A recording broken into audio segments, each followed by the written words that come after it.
नमस्कार। 10 दिन 10 कहानियों के पहले दिन में आपका स्वागत है। और दुर्गा सप्तशती की क्रोनोलॉजी के हिसाब से आज पहली कहानी मैं सुनाने जा रही हूँ। जैसे उसमें टाइमलाइन है उसी टाइमलाइन के हिसाब से मैं कहानियाँ सुनाऊँगी। और आज पहली कहानी है मधु और कैटअप की। और चिंता मत करिएगा, बहुत दार्शनिक आज हम पहले दिन पर नहीं होंगे। आज हम सिर्फ कहानी सुनेंगे। तो बहुत सालों पहले सूरथ नाम का एक राजा हुआ करता था। कहानी को आगे बढ़ाने से पहले मैं ये कह दूं कि कहानी के अंदर कहानी है, तो जो भी पात्रों के नाम हैं उनको ना थोड़ा सा जहन में आत्मसात कर लीजिएगा कि वो दोबारा वापस आए कहानी में, तो आप भूल ना जाएं कहीं। तो सूरत नाम का एक राजा हुआ करता था जो कि चित्र राजवंश का राजा था। और अच्छा खासा वो अपने देश में राज कर रहा था। और एक दिन ऐसा हुआ कि वो एक बहुत ही कमतर शत्रु से हार गया। मतलब शत्रु उससे बहुत ज़्यादा ताकतवर नहीं था, पर वो हार गया। और इससे उसका जो सेल्फ एस्टीम था ना, वो बिल्कुल छिन्न भिन्न हो गया। अब छिन्न भिन्न हुए सेल्फ एस्टीम के टुकड़ों को उठाने के लिए उसने सोचा कि चलो हम घर चले जाते, शायद थोड़ा सा हमें बेहतर लगे। पर जब राजा सूरत घर पहुँचे, अपने देश पहुँचे, तो उनको पता चला कि उनके अपने ही मंत्रियों ने उनके खिलाफ विश्वासघात कर दिया है और उनका राज्यभार सब कुछ हड़प लिया है। तब उनका जो स्टेट ऑफ माइंड था, जो कि ऑलरेडी ख़राब था एक लड़ाई हारने की वजह से, उनको लगा कि अब तो ये मुझसे सब छिन चुका है, अब यहाँ पर रहने का मेरा कोई मतलब नहीं है, तो मैं छोड़ छाड़ के सब कुछ चला जाता हूँ जंगल। तो वे जंगल चले गए। अब जंगल में जब बहुत अंदर अंदर जा कर के जंगलों में घूम घूम कर जब उनको लगा कि कहीं और जाने का रास्ता नहीं है, तो उन्होंने देखा कि एक और आदमी बैठा हुआ है। देखने में तो वो धनाढ्य लग रहा था, मतलब कि वेल ऑफ लग रहा था, लग्जूरियस चीज़ें पहना हुआ था, पर उसके चेहरे पर, उसके मुखमंडल पर ऐसा साया था जैसे कि उससे सब कुछ छिन गया हो। तो राजा सूरत नेचुरली इस इंसान के पास गए। उन्होंने पूछा कि भाई तुम्हारा नाम क्या है और तुम ऐसे क्यों दिख रहे हो? तो फिर इस आदमी ने बताया कि मेरा नाम समाधि है, आप कौन हैं? इन्होंने बताया कि मैं राजा सूरत हूँ। तो राजा ने पूछा कि समाधि, तुम क्या हुआ तुम्हारे साथ, क्यों है तुम्हारा चेहरा ऐसा? तो समाधि ने बताया कि मैं वैसे तो हूँ धनाढ्य परिवार से, पर अभी कुछ दिनों पहले मेरी पत्नी और मेरे पुत्रों ने मेरा सारा बिजनेस और व्यापार सब कुछ हड़प लिया, घर वर सब हड़प लिया। तो अब मैं आ गया हूँ जंगल, क्योंकि मुझे समझ में नहीं आ रहा था कि वहाँ पर रहकर करना भी क्या चाहिए, और यहीं आ जाना बेहतर है। पर यहाँ पर रहकर भी मैं यही सोच रहा हूँ कि उन लोग क्या कर रहे होंगे, मेरी बीवी क्या कर रही होगी, मेरे बच्चे क्या कर रहे होंगे। तो सूरत कहता है कि अरे यार, उसने तुम्हारे साथ कितना बुरा किया, उसके बाद भी तुम उसके बारे में सोच रहे हो। कहता है मैं नहीं चाहता हूँ सोचना, पर मैं क्या करूँ। मतलब मेरे मेरे मेरे मेरे मस्तिष्क में ये ख्याल आ रहे हैं कि मैं सोच रहा हूँ कि क्या वो अच्छे लोग हैं, क्या वो बुरे लोग हैं, उन्होंने मेरे साथ ऐसा किया, बट क्या वो ठीक हैं कि नहीं हैं। मैं अपने आप को उनसे अलग नहीं कर पा रहा हूँ। तो राजा सूरत ने भी कन्फेस कर लिया कि तुम अकेले नहीं हो, मैं खुद भी यहाँ पर अपने राज्य को खो करके आ गया हूँ, लेकिन अभी भी मेरे दिमाग में ये चल रहा है कि जिन्होंने मेरे राज्य को हड़पा है, क्या उसको ठीक से रख रहे हैं? जो मेरा हाथी है, क्या उसको ठीक से रखा जा रहा है? क्या जो पैसा और धन सब जमा किया हुआ था, उसको कोई लूट तो नहीं रहा है? उसको कोई बेकार में खर्चा तो नहीं कर रहा है? तो जगह तो हम दोनों ने चेंज कर ली है, पर हमारा दिमाग भाग नहीं पा रहा है इन चीज़ों से। तो क्या किया जाए? अब क्योंकि सूरत और समाधि दोनों ही एक आश्रम के पास बैठे हुए थे, तो दोनों ने आश्रम में प्रवेश ले लिया। आश्रम के अंदर उनको मिले ऋषि मेधस। ठीक है, मेधस के पास जाकर के उन्होंने अपनी समस्या बताई कि ऋषिवर, हमने सोचा था कि जंगल में आकर के हमें थोड़ा सा बेहतर लगेगा, हम अपनी चिंताओं को पीछे छोड़ पाएंगे, पर मात्र स्थान चेंज हुआ है। हमारे दिमाग में जिन लोगों से हमें दिक्कत है, जिन लोगों ने हमारे लिए समस्याएं खड़ी की है, हम उनके बारे में अभी भी सोचना बंद नहीं कर पा रहे हैं। तो ऋषि मेधस ने राजा सूरत से और समाधि से एक बात बोली कि दिखने में इंसान और जानवर जो है बहुत अलग नहीं होते हैं, है ना। जो जानवर होता है वो भी अपने इंस्टिंक्ट के चलते जो है अपने बच्चों को खाना खिलाता है, जबकि वो खुद भूखा होता है। ठीक है, पर जो इंसान होता है वो अपने बच्चों की देखभाल करता है इस आशा में, इस छुपी हुई आशा में कि उसको शायद वापस में उनकी देखभाल मिल जाए, है ना। तो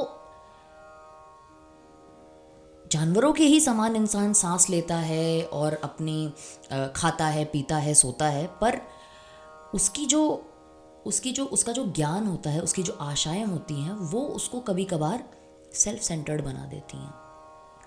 तो फिर सूरत और समाधि ने पूछा, बात तो आप ऋषिवर सही कह रहे हैं, पर इसका समाधान क्या है? और ऋषि ने यह भी कहा कि तुम्हारी ये जो समस्या है ना, वो महामाया की समस्या है, कि जो महामाया है उसने तुम्हारे मस्तिष्क को, तुम्हारे हृदय को इतना ज़्यादा घेर लिया है कि तुम्हें अपनी समस्याओं के अतिरिक्त कुछ दिखता ही नहीं है। महामाया वो चीज़ है, वो शक्ति है जो कि युग के आरंभ से लेकर के युग के अंत होने तक रहती है, और ये वो है जो आपको मोह भी देती है और आपको मोक्ष भी देती है, आपको अंधा भी बना देती है, पर यदि आपने उसको खुश कर दिया तो आपको मोक्ष भी दे देती है। सूरत और समाधि ने बोला कि हम महामाया को कैसे खुश कर सकते हैं? तो ऋषि ने कहा कि इसके लिए तुम्हें महामाया की पहले कहानी सुननी पड़ेगी, और सबसे पहली कहानी मैं सुनाने वाला हूँ तुम्हें मधु और कैटब की, है ना। अब मधु और कैटब नाम के दो राक्षस थे जो कि कहाँ से उत्पन्न हुए?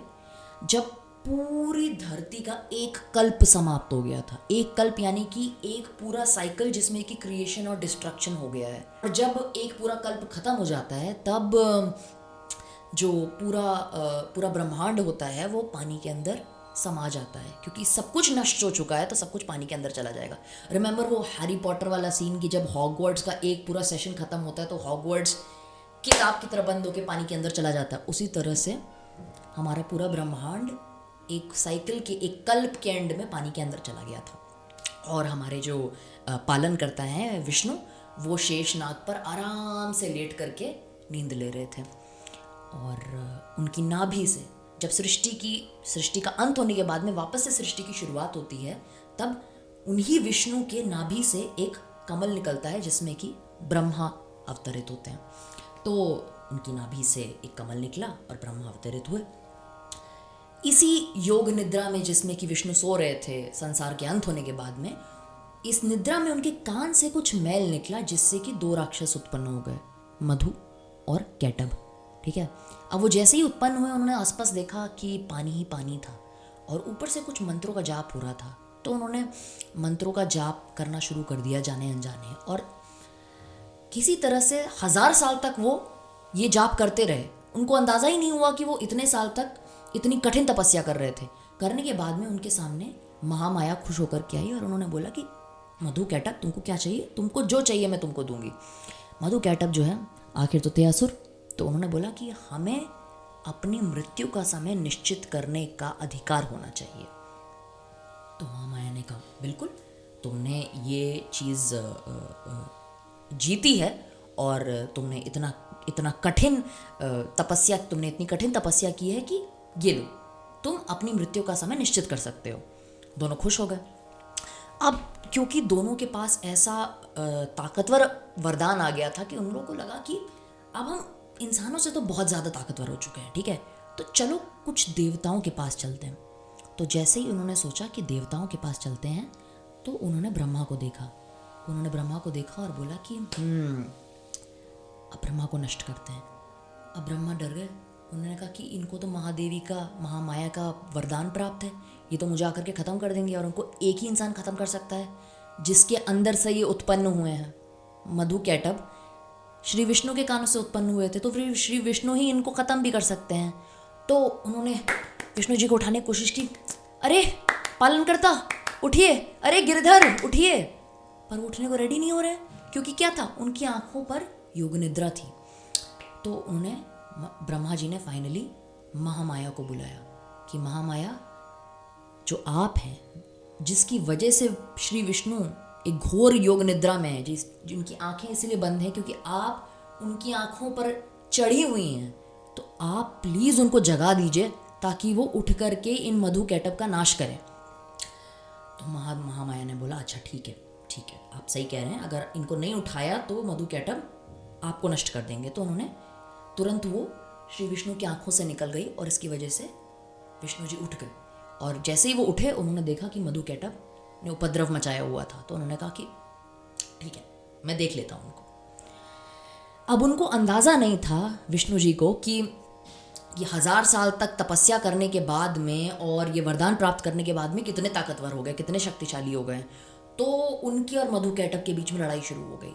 5000 साल चली। ये पुराणों में भी लिखा हुआ है कि ये लड़ाई इतनी लंबी चली क्योंकि मधु कैटअप मरने का नाम ही नहीं ले रहे थे। वो भी अपनी शक्ति बढ़ाते जा रहे थे और विष्णु भी अपना विश्व रूप दिखा करके उनसे लड़ते जा रहे थे, पर लड़ाई खत्म ही नहीं हो रही थी।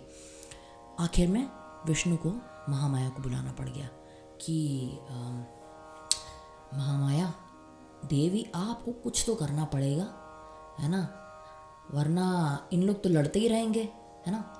तो महामाया ने बोला ठीक है गिरिधर, मैं कुछ करती हूँ उनके साथ में। तो महामाया ने उनके आँखों पर माया का पर्दा चढ़ा दिया, जिसको हम कहेंगे कि देवर क्लोजेस्ट ट्रांसलेशन वुड बी कि वो डिल्यूडेड हो गए। तो वो उनकी ताकत, उनका शरीर तो लड़ रहा था, पर उनका इंटेलेक्ट, उनका ईगो जो है वो क्लाउडेड हो गया, उनकी जजमेंट क्लाउडेड हो गई। तो फिर उन्होंने अपने घमंड में आकर के, अपने दंभ में आकर के देवी से बोला, विष्णु से बोला कि कैसे लड़ रहे हैं आप, इस तरह से तो लड़ाई और लंबी चलती रहेगी। तो विष्णु ने बोला कि अरे आप बहुत अच्छा लड़ रहे हैं, आप इनफैक्ट इतना अच्छा लड़ रहे हैं कि आप मुझसे वरदान मांगिए, मैं आपको दूंगा, मैं बहुत इम्प्रेस्ड हो गया हूँ आपसे। तो क्योंकि वो इतने घमंड में ओवरकम थे मधु और कैटअप, उन्होंने कहा तुम हमें वरदान दोगे, हरा तो पा नहीं रहे हो हमको, हम तुम्हें वरदान देते, बताओ क्या चाहिए तुमको। तो विष्णु जी को यही मौका चाहिए था। विष्णु जी ने बोला देखो, अच्छा जो तुम इतना पूछ ही रहे हो, तुम मुझे ये वरदान दे दो कि बता दो कि तुमको मारना कैसे है। अब मधु कैटअप बंध गए। अब क्योंकि वरदान के पाश में उनको विष्णु ने बांध लिया, तो उनको वरदान देना ही था, वरना उनके साथ नाश हो जाता। तो उन्होंने बोला कि आसपास देखा, है ना। अब ये बात ध्यान रखिएगा कि माया ने उनकी आंखों पर पर्दा चढ़ा रखा था, तो वो शरीर से लड़ तो रहे थे, पर उनकी जो मेधा थी, उनका जो चित्त था, वो बहुत ज़्यादा सोच नहीं पा रहा था। तो उन्होंने आसपास देखा, पानी ही पानी, पानी ही पानी, ये कल्प के अंत की बात हो रही है, तो पानी पानी है। तो उनको एक तरकीब सूझी। उन्होंने कहा आप हमें मार सकते हैं, लेकिन ऐसी जगह पर जहाँ पर पानी ना हो, ठीक है, आप किसी भी सूखी जगह पर हमको मार सकते हैं। तो बस विष्णु को यही सुनना था। उन्होंने अपने विश्व रूप में, जो कि उन्होंने ऑलरेडी धारण करके रखा हुआ था, मधु और कैटअप को दोनों को उठाया और अपनी उर्वी पर, यानी कि अपनी जांघों पर रखा और अपने चक्र से उन दोनों का गला काट दिया। इसी तरह से मधु और कैटअप महामाया की सहायता के बाद विष्णु के द्वारा मारे गए। मधु यानी कि मीठा और कैटअप यानी कि कड़वा, ठीक है, मीठा और कड़वा। शुरू इस कहानी से क्यों हुई है, हमने दुर्गा सप्तशती इस कहानी से क्यों शुरू किया है? क्योंकि बच्चा जब सबसे पहले पैदा होता है, जो सबसे पहला वो मना करना सीखता है किसी चीज़ को, वो है अपने स्वाद के हिसाब की चीज़ें, कि मुझको ये चाहिए और ये नहीं चाहिए, ठीक है। आप सबसे पहले मना करना अगर किसी चीज़ के लिए सीखते हो, तो वो टेस्ट के हिसाब से होता है ना, कि आइसक्रीम चाहिए, करेला नहीं चाहिए, है ना। और इसी द्वैत को ना समझने के कारण हमको लगता है कि मीठा मीठा सब अच्छा होता है और कड़वा कड़वा सब खराब होता है। पर मैं 2 शब्दों के एग्जाम्पल दूंगी आपको, कड़वा सच और मीठी छुरी। अगर किसी को मीठा सुनना बहुत पसंद है, उसको भी नीम के झाड़ पर चढ़ाया जा सकता है और उसको बुद्धू बनाया जा सकता है, क्योंकि उसको मीठे से इतना लगाव है कि किसी भी बात को मिठास के साथ कहा जाए तो वो मान लेगा, ठीक है। और यही अगर इसी का उल्टा सोचे कि किसी को कड़वे से इतना अलगाव है कि मतलब अगर किसी ने बुरी तरह से या कड़वे शब्दों में कोई बात की है तो मैं सुनूंगी ही नहीं, है ना।